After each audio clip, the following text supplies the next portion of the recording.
നമസ്കാരം പ്രിയ സുഹൃത്തുക്കളെ, ഞാൻ ആസിർ പെരുമണ്ണ. വളരെ പ്രധാനപ്പെട്ട ഒന്ന് രണ്ട് കാര്യം പറയാം. കുറെ ദിവസങ്ങളായിട്ട് പറയണമെന്ന് ആഗ്രഹിച്ചൊരു കാര്യമാണ്. ഇപ്പൊ ഇന്നിപ്പോ ഒരു സാഹചര്യം, ഒരു അനുഭവം എന്റെ മുമ്പിൽ ഉണ്ടായപ്പോൾ ഇത് കാര്യം പറയാന്ന് വിചാരിച്ചു. ഒരു പ്രായമുള്ള ആളിന്റെ വണ്ടിയിൽ ഓട്ടോയിൽ കയറി കോഴിക്കോട് സിറ്റിയിൽ നിന്ന് കോട്ടൂളി എന്ന് പറഞ്ഞ സ്ഥലത്തേക്ക് പാവം കയറി. അയാൾ കുറഞ്ഞ സാധനങ്ങളൊക്കെ, അതായത് കുറഞ്ഞ നമ്മൾ ഭക്ഷണം കഴിക്കുന്ന കുറച്ച് സാധനങ്ങളൊക്കെ അയാൾ കയ്യിലുണ്ട്. അപ്പം വീട്ടിൽ നിന്ന് വിളിച്ച് ചോദിക്കുകയാണ്, എല്ലാ സാധനവും വാങ്ങിയില്ലേ? അപ്പം അദ്ദേഹം പറയാണ്, ഇന്നൊന്നും വാങ്ങാൻ പറ്റിയിട്ടില്ല, ഭയങ്കര വിലയാണ്, വാങ്ങാൻ പറ്റിയിട്ടില്ല, വില അതുകൊണ്ട് വാങ്ങിയില്ല എന്ന് പറഞ്ഞു. അപ്പൊ അദ്ദേഹത്തിന്റെ വിഷമം പറയാണ്, എന്താ ഇപ്പൊ ഇങ്ങനെ ചെയ്യുക?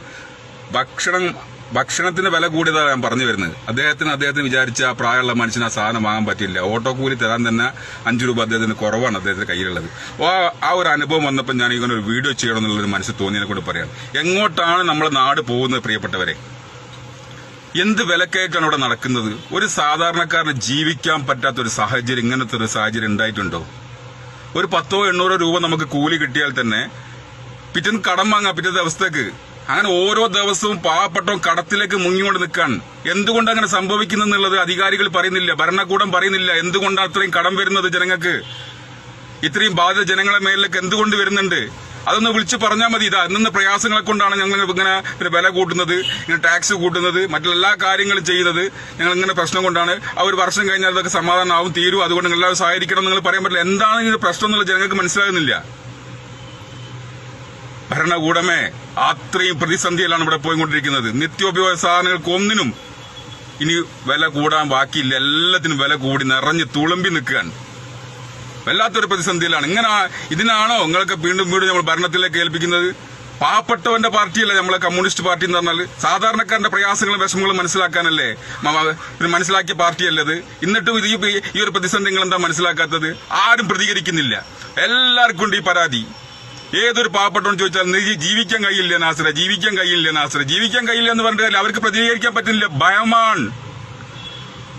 ഇവിടെ രാഷ്ട്രീയക്കാരെ താങ്ങി നടക്കുന്ന വലിയൊരു വിഭാഗം ജനങ്ങളുണ്ട്. അവരൊക്കെ സൂചിച്ച് ജീവിക്കാൻ. അവരിൽ നിന്ന് എന്തെങ്കിലും ഉപദ്രവങ്ങൾ ഉണ്ടാകുമോ, അല്ലെങ്കിൽ കൊന്നു കളയോ എന്നൊക്കെ ഭയമാണ്. എനിക്ക് ആ ഭയമൊന്നുമില്ല. ഞങ്ങൾ കൊന്നു കളഞ്ഞാൽ മതി, ഞങ്ങൾ തീർത്ത് കളഞ്ഞാൽ മതി. എന്തെങ്കിലും ഒരു വീഡിയോ എന്തെങ്കിലും രാഷ്ട്രീയപരമായിരുന്നു പറയുമ്പോൾ ആ വീഡിയോക്ക് പിന്നെ വരെ മെസ്സേജിൽ കൂടെ കോളാണ്. നിന്നെ ഞങ്ങൾ ശരിയാക്കൂട്ടോ, നിനക്ക് പണി തരൂട്ടോ, നിന്റെ കൈയും കാലും പെട്ടുട്ടോ, ഒരു പേടിയിലടോ, വെട്ടാൻ വരുന്നോളൂ വന്നോളൂ. ഇനി മരിച്ചതിന് തുല്യോ ശാപത്തിന് തുല്യാണ് ഇപ്പോഴത്തെ പാവപ്പെട്ടവർക്ക് സ്ഥിതി. അറിയോ? ഇങ്ങനെ ജീവിച്ചു പോകുന്നുള്ളൂ. അത്രയും പ്രതിസന്ധിയിലാണ് ഓരോ സാധാരണക്കാരും ഇപ്പൊ ജീവിച്ചു പോകുന്നത്. ഇങ്ങനെ വില കൂട്ടാൻ എന്ത് തെറ്റാ ഞങ്ങൾ ചെയ്തത്? എപ്പോഴും പാവപ്പെട്ടവൻ സാധാരണക്കാരന്റെ ഈ വിഷമങ്ങളിലും പ്രയാസങ്ങളിലും ആഴങ്ങളിലേക്ക് ഒന്ന് ഇറങ്ങി ചെല്ലണം. അതാണ് ഭരണകൂടം ചെയ്യേണ്ടത്. ഇത് എവിടെ തൊട്ടാലും പണം, എന്ത് ചെയ്താലും പണം, പണമില്ലാത്തൊരു പ്രശ്നങ്ങളുമില്ല. അതുകൊണ്ട് കൊല്ലാൻ വരുന്നവരോടൊക്കെ പറയാൻ തരോ, ഈ ഭയപ്പെട്ട് നിൽക്കുന്ന പരിപാടി ഞാൻ ഇന്നെ സംബന്ധിച്ചിടത്തോളം ശക്തമായി പ്രതികരിക്കുകയാണ്. ഇങ്ങനെ വില കൂടുന്നതിനെതിരെ ശക്തമായി. ഒന്നിന് മാത്രമല്ല, എന്തിനാ കൂടാത്തത്? മത്തിക്ക് 300 രൂപ ആരായി? മത്തിക്ക് 300 രൂപ ചരിത്രത്തിലുണ്ടോ? കോഴിക്ക് 140 ഉറുപ്പിയാണല്ലോ വയനാട്ടില്. ഇവിടെ കോഴിക്കോട് ഭാഗത്തൊക്കെ 240 ആണല്ലേ. പിന്നെ ഒരു വിഭാഗം ആൾക്കാർ ഇത് മുതലെടുക്കുക. എത്രത്തോളം വില ഈ ഒരു കാരണം പറഞ്ഞ് വില കൂട്ടാൻ പറ്റും, അത് അങ്ങനെയും കൂട്ടുക. ഇതിനൊന്നും ആരും പ്രതികരിക്കുന്നില്ല. ഭയമാണ്. ഇങ്ങനെ ഭയപ്പെട്ട് ജീവിക്കുന്നതിന് നല്ല ജീവിക്കാത്തതല്ലേ? അതുകൊണ്ട് പ്രിയപ്പെട്ടവരെ, അധികാരികളെ, ഞങ്ങളെ പ്രയാസങ്ങളും ഞങ്ങളെ വിഷമങ്ങളും മനസ്സിലാക്കി ഞങ്ങൾക്ക് ഇതിന് ശാശ്വതമായ ഒരു പരിഹാരങ്ങൾ കണ്ടെത്തണം. അതിനാണ് നിങ്ങളെ ഭരണത്തിലേക്ക് ഏൽപ്പിച്ചത്. ഒരുപാട് പ്രതിസന്ധികൾ അതിജീവിച്ചിട്ടല്ലേ നിങ്ങൾ ഇന്നും മന്ത്രിയായി കൊടിവെച്ച കാറിൽ പറക്കുന്നത്? ഒരുപാട് പ്രയാസങ്ങൾ ഏൽപ്പിച്ച് അനുഭവങ്ങൾ വന്നിട്ടല്ലേ നിങ്ങളൊക്കെ പോണത്. അപ്പൊ ഈ അനുഭവങ്ങൾ പ്രയാസങ്ങളൊക്കെ അനുഭവിച്ച് നിങ്ങൾ മന്ത്രിസ്ഥാനത്തെത്തുമ്പോൾ ഒരു സാധാരണക്കാരന്റെ പ്രയാസവും ബുദ്ധിമുട്ടുകൾ മനസ്സിലാക്കണം.